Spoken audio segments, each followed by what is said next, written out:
How much are customers paying versus how much do you get paid on the other side of delivering it, of doing the actual work, of making the thing, having the background, the expertise, perhaps even also the ideas, the execution. Maybe you spent years of your life and a considerable chunk of money at your own risk to prepare yourself to be able to deliver on this kind of value. Now, this is a common pattern across all kinds of sectors. That said, what I'm discussing today as a potential next step of action may not apply equally in all fields. As we'll at least talk about, there's reasons why this doesn't always fit. But the math is not hard to do, right? So at the very least, you can sit down and you can look into what does it cost to get a personal trainer at a gym. Pretty substantial.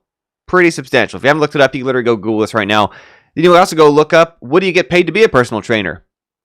A much smaller fraction of that number. And it's, again, now obviously there's gym equipment there. There are other kind of insurance. There's value being used there from the brand, helping people find their customers. And this is often the shape we're going to find in a lot of lines of work. But other kind of cases, so, as an educator, I've worked in universities, I've worked outside of universities, and it's not hard to sit down and do the maths on how much each student is paying, figuring out the hours per semester that the students are taking, what fraction that they spend in my classes, and then recognizing the percentage I'm getting on the other side. Now, is there still obviously value there being delivered in terms of a campus facility, in terms of them finding those students, handling that pipeline? Absolutely, of course. But it's still worth thinking about, what is that gap? What is, as a partnership between me as a human being and a bigger organization, what are they bringing to the table? And if the difference is that they can find students, they can handle the transactions, that's where what I do in my own business enables me to find other uses for that gap, where either you could be charging the customer less, so hopefully helping them somewhat, or earning more yourself for a better living in terms of also having more leeway, more flexibility for your clients and customers, or anywhere in the middle. And so let's pull this up. This is a quote from a friend of mine. I was discussing this kind of imbalance online. Rhett from rhetisawesome.com said, I was making $7.35 an hour while the company I worked for charged $67 an hour for my time.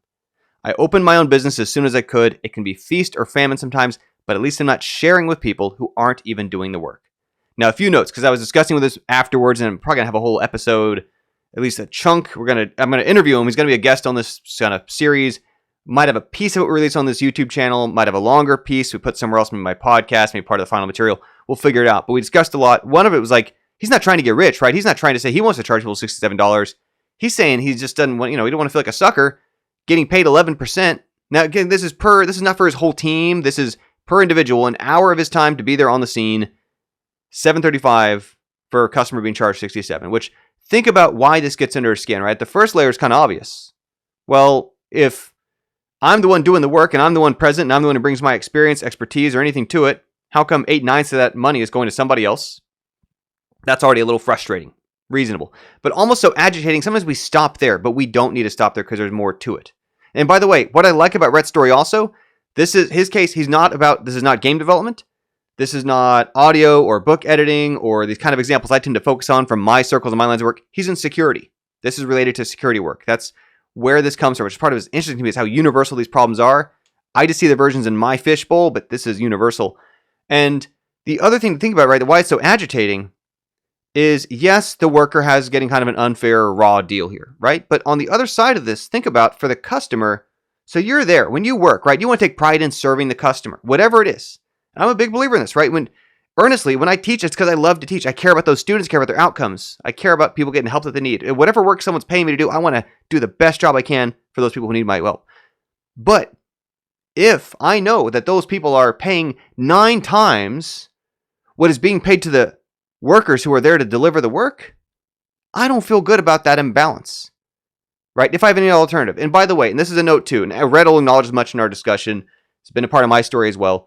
We're not demeaning. If this is a fine spot you find yourself in, we're not mad at you. We're not saying this is your bad or anything. This is a thinking about, okay, well, the options here are, am I staying here? Is this my long-term plan? Or am I figuring out ways to take steps to start inching my way in the right direction that I feel better about, where I don't see my customer paying a whole lot more than what's being invested in the quality of what's being given to them, right? And there's again, this kind of this ethical lens of, if you're selling furniture and they're just charging enormous sums, and you know that it is shoddy workmanship, they're cutting every corner they can on quality of wood, quality of materials, quality of fabric. You don't feel good about that, right?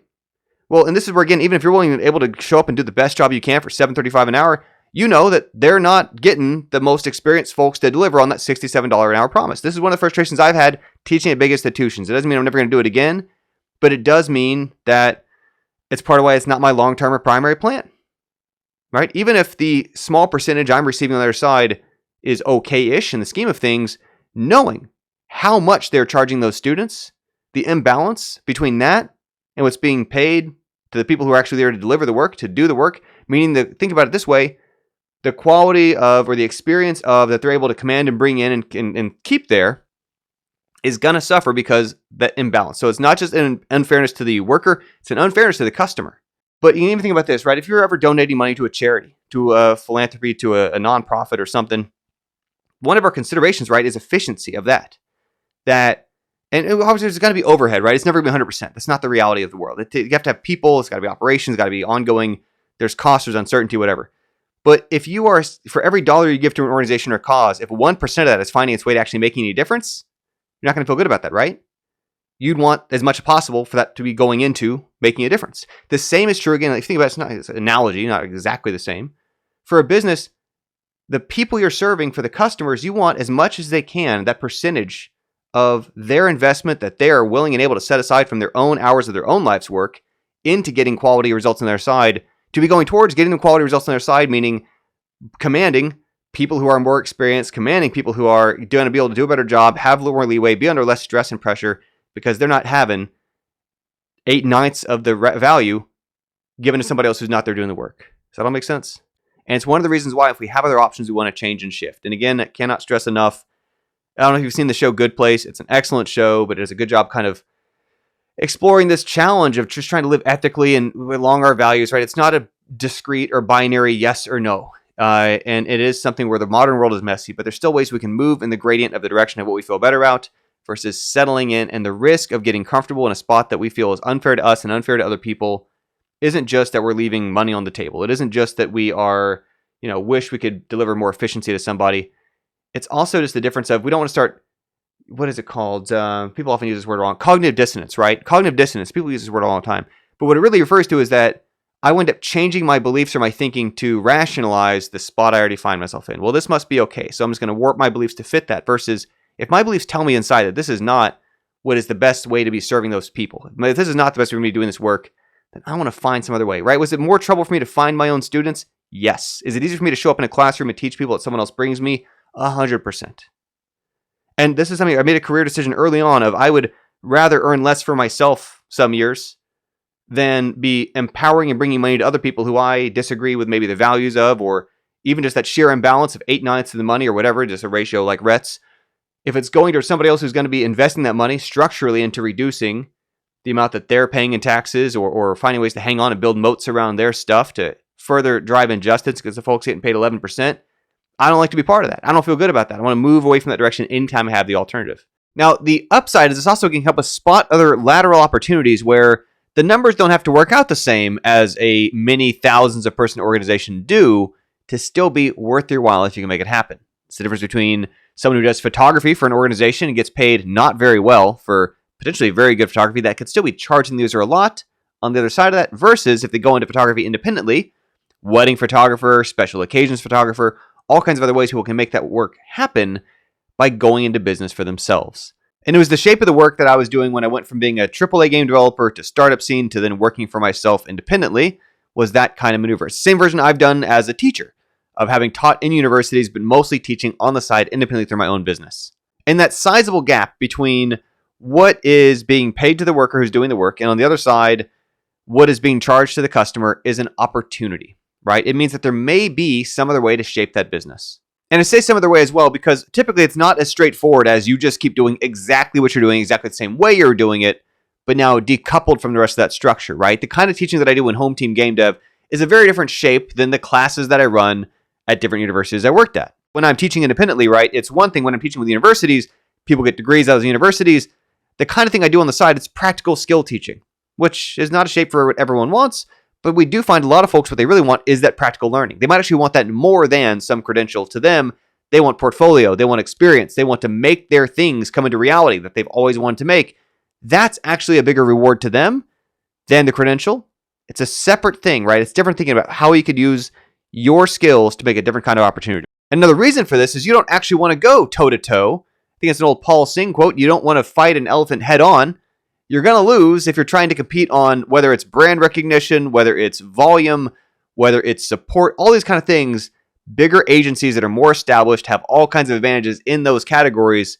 If it's for mainstream audience, if it's for high volume, low cost sales, etc.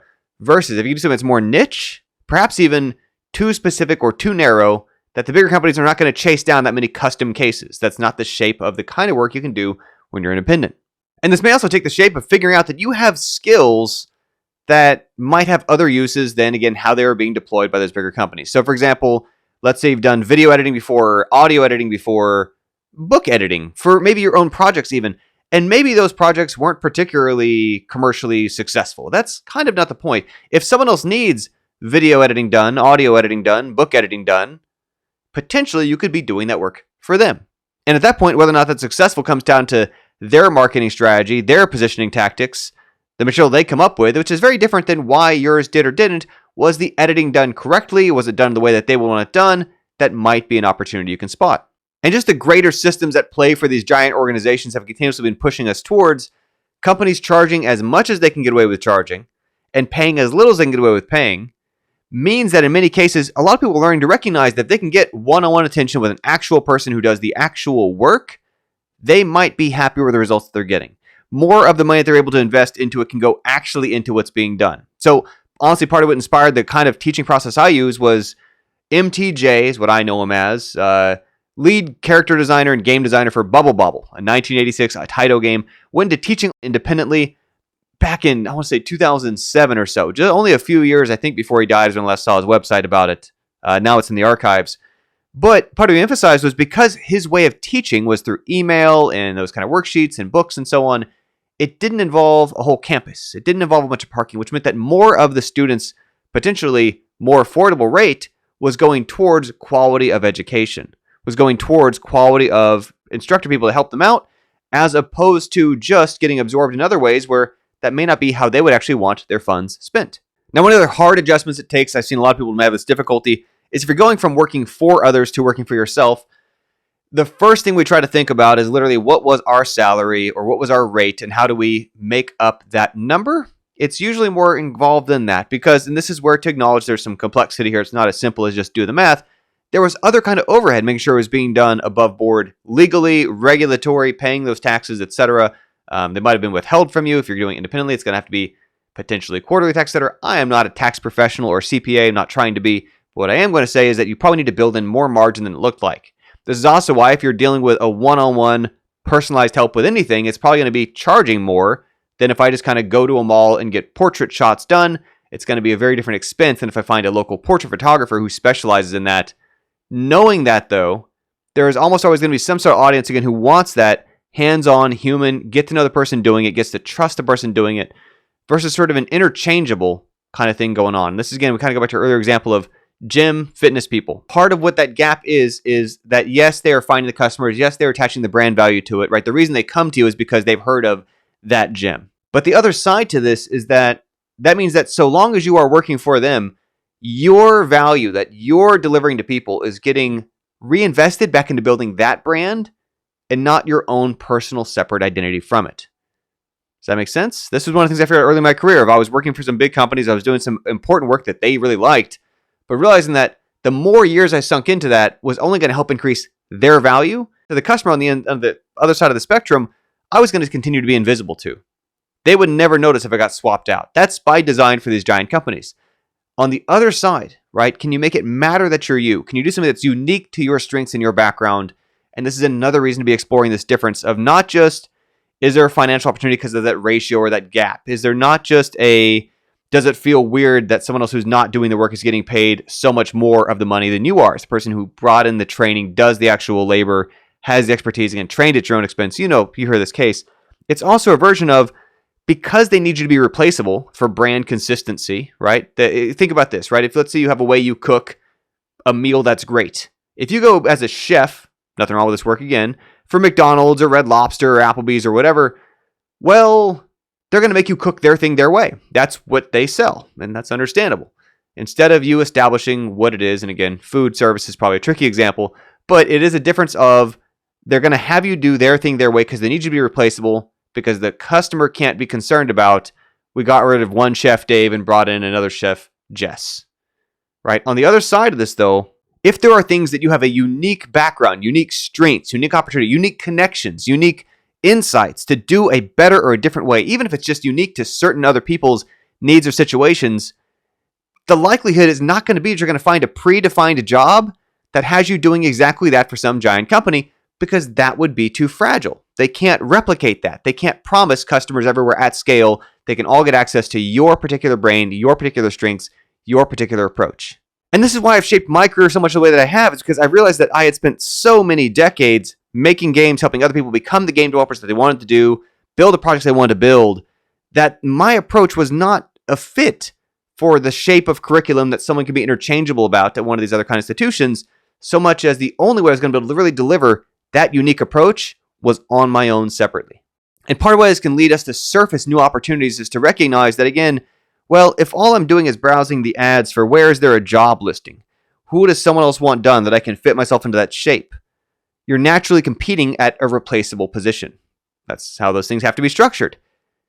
However, if you're looking at how can I make these things work so that if instead I am able to do the work more directly for people, suddenly the numbers might work out very differently, where if you're not doing replaceable work, maybe you're doing something more unique that for a certain situation, certain needs, potentially has higher value for people who need that, and or because you have a rarity, because you're not replicable or scalable in that same kind of way, again, might actually improve your chance to charge a fair rate, which could still be less than what they were charging through the brand. That's all I want to speak to today. There's plenty more I can be saying on this, which I'll be doing in the material that I'll say more about in feelbetterselling.com. If you have not yet joined that email list, I encourage you to do so. That helps me then. I'll be sending out maybe once a month or so groups of these videos I've been releasing in case you missed any of them, offering some initial surveys, feedback, thought gathering, listening to your replies, setting up opportunities to work with you directly, as well as news as I make progress on whatever productized version we come up with down the line. That's it for today. Thanks for always following along. Hope that this has been a helpful question to think about today. Catch you all around next time. We've got an interview coming up I'm excited about related to what I talked about today. Looking forward to that. Have a good one. Bye for now.